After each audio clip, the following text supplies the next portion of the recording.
esta hora ya se cerró un pacto que durará 4 décadas, mediante el cual el Aeropuerto Internacional Luis Muñoz Marín será operado por una empresa privada. Esta transacción, que según el gobernador asegura una inversión inmediata para el principal punto de entrada y salida del país, algo para lo que la autoridad de los puertos no tiene los recursos. Con nosotros el director ejecutivo de esa corporación pública, Víctor Suárez. Gracias por estar con nosotros. Supongo que estos días no han sido muy fáciles, ¿verdad? Particularmente por la impresión pública que ha dejado el alquiler del aeropuerto.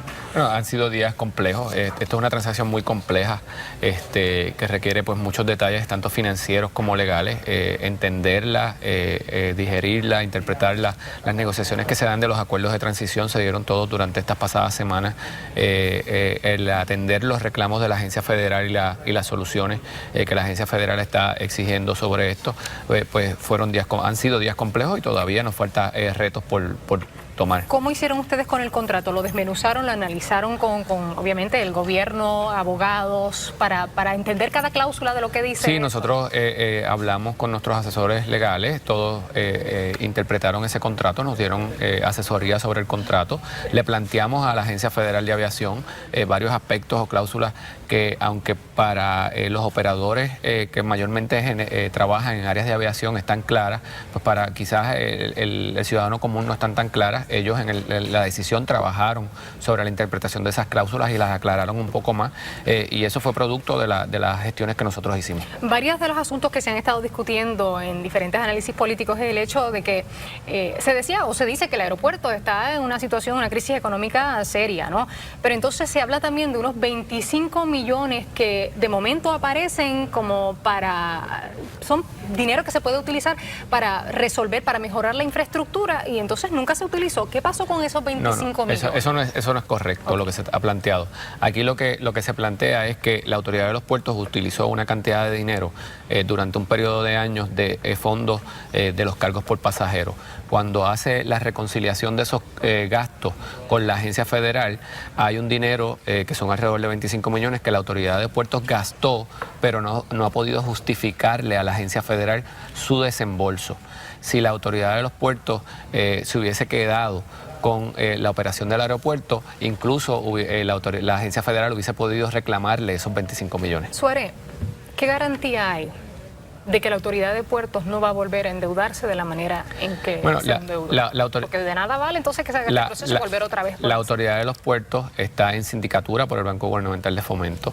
Este es el inicio de un proceso de reestructuración que va a durar 4 o 5 años en la autoridad de los puertos, donde la autoridad de los puertos va a tener una mayor flexibilidad para reestructurar su deuda actual, y para en un futuro poder financiar algunos proyectos de infraestructura una vez demuestre capacidad de pago, pero ahora mismo no lo puede hacer. Esto nos da un respiro, pero nos faltan pasos por hacer. Esto también le da, no es solamente a la autoridad de los puertos, y la gente tiene que entender esto. Aquí el Banco Gubernamental de Fomento tenía una crisis, o tiene una crisis financiera, donde la autoridad de los puertos es uno de sus deudores principales. Esto le da una mayor flexibilidad al Banco Gubernamental para atender otros asuntos relacionados con la infraestructura del país. ¿Qué va a pasar entonces con los aeropuertos regionales?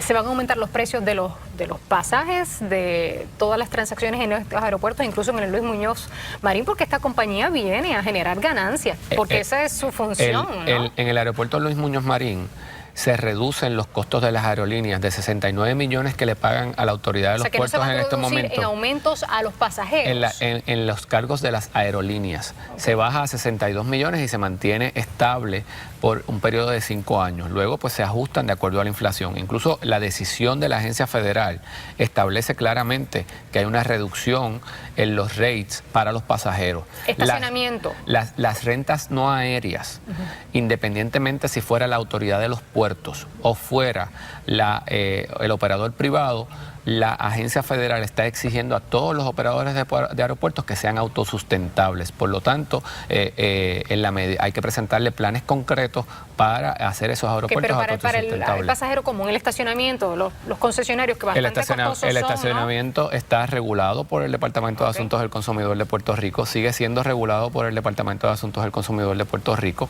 y los precios pues están en la libre competencia como lo están ahora y como lo van a seguir estando luego. Bueno, finalmente, se habla de que se van a respetar los convenios colectivos. ¿Cuál de ellos? Porque realmente en este momento no hay aprobado uno, sino el último que quedaba. ¿Y qué garantías hay de que en efecto estos empleados no van a perder aprobado un convenio colectivo, se aprobó en diciembre. Ese convenio está aprobado, está firmado. Hay que cumplir con ese convenio colectivo y se garantiza y se establece en la decisión de la agencia federal que eso es así. Los empleados de la Autoridad de los Puertos tienen su trabajo garantizado y ahora tienen su salario. Hubiese habido problemas de nómina si hoy hubiésemos tenido que desembolsar 65 millones de dólares para pagar un préstamo. Hoy tienen garantizado su salario, tienen garantizados sus empleos. La Autoridad de Puertos también tiene que presentar un plan de reestructuración y de reubicación de acuerdo a esto, pero ellos tienen garantizados sus empleos. ¿Usted reconoce que el país hay cierta molestia?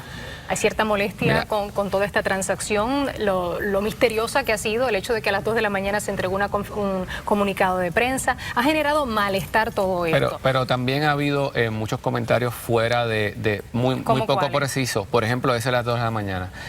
Dijeron que nosotros recibimos de forma secreta la decisión de la agencia federal. Nosotros recibimos por fax casi a las 12 de la noche la decisión de la agencia federal.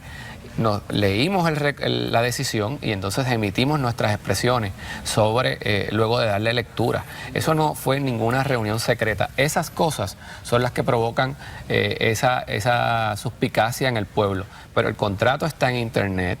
El contrato está en Internet, los acuerdos que se lleguen son públicos y la gente tiene la facultad. Para que tengas una idea, después de este contrato, la Autoridad de los Puertos, el gobierno de Puerto Rico puede acudir al aeropuerto cuantas veces quiera a fiscalizar el contrato, a verificar. Si se van a quiebra, el aeropuerto sigue en manos del pueblo de Puerto Rico y los 515 millones que ellos ya pagaron se quedan del lado de acá. ¿Y quién va a manejar el aeropuerto en ese momento? Porque estaría muerta la infraestructura para manejarlo. La Autoridad de los Puertos lo puede manejar inmediatamente. La infraestructura va a estar ahí. La infraestructura sigue siendo nuestra. El inmueble del aeropuerto sigue siendo de la Autoridad de los Puertos. Toda la obra que se realice, existe en el contrato una cláusula que va a ser auditada por ingenieros certificados por la Autoridad de los Puertos y por la Agencia Federal de Aviación. Bueno, pues muchísimas gracias, Víctor, por estar con nosotros. Veamos lo que esta transacción representa para el país en dólares y centavos. Al cerrarse el acuerdo, Puerto recibe un pago único, como ya hemos dicho, de 615 millones de dólares por parte de Aerostar. Posteriormente, Puerto recibirá un canon de arrendamiento de $2.500.000 por los primeros 5 años del contrato. Transcurrido ese periodo, Aerostar deberá pagar el 5% de los ingresos brutos del aeropuerto durante los siguientes 25 años. En el periodo final de los últimos 10 años, ese pago aumentará al 10% de los ingresos brutos del aeropuerto. Además, Aerostar debe establecer un fondo especial para la promoción de viajes aéreos y proveer 6 millones, una cuenta separada para compensar a las aerolíneas que aumentan su servicio durante los primeros 3 años.